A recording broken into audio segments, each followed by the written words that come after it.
Welcome to my office hours on the Russian Revolution. If you're here, I'm assuming you would like some additional information on the topic as well as a few of my opinions.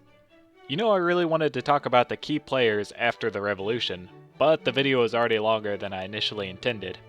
When Lenin became dictator was when eliminating political competition really got popular in Russia. Lenin's political eliminations extended from political figures to civilians. This was known as the Red Terror.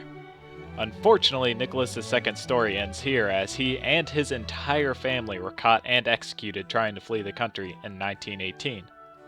That summer civil war broke out. I'm sure it's no surprise since there were a lot of battle-ready socialists who were very sick of having one supreme leader eliminating their rivals. The civil war lasted until 1920 with Lenin's communists as the victors.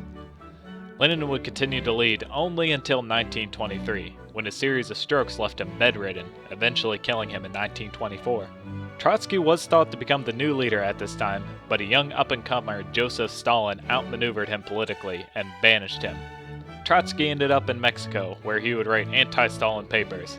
This lasted all the way until 1940, when Stalin had a hitman silence the aging revolutionary with an ice pick. It's pretty nasty stuff. Another bit of story that got cut involved the head of the provisional government, Alexander Kerensky. This was the man who gave Kornilov his power of supreme commander of the Russian army, which he used as an attempt to overthrow the government. He was also the man who released the Bolsheviks in order to save the provisional government from the Kornilov rebellion. Just before the Bolsheviks took power in 1917, he skipped town with word ahead of time that Lenin was up to something. Once the provisional government toppled, he bounced all across Europe, eventually landing in California in 1940. Here he would write about his experiences in revolutionary Russia, spreading the message not to trust communists or fascists.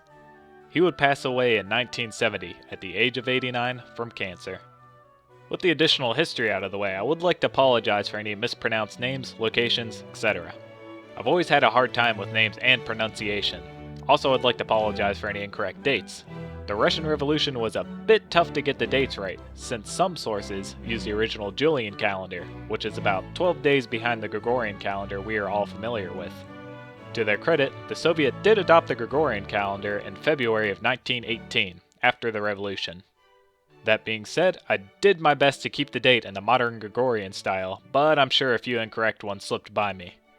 This was a one-man operation after all. I suppose the Russian Revolution may have been a bit ambitious with that in mind. But I've always had an interest in Russian culture and history. I figured this would be a great way for me to not only freshen up on the topic, but present it in a way that would be entertaining and educational.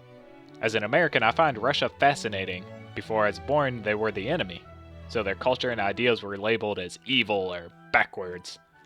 Now that we're no longer in a Cold War, well, for the moment, it's fascinating as a younger person discovering decades of culture that older generations were discouraged from learning or appreciating. That being said, I personally believe that Russian music is amazing. I mean, have you heard their national anthem?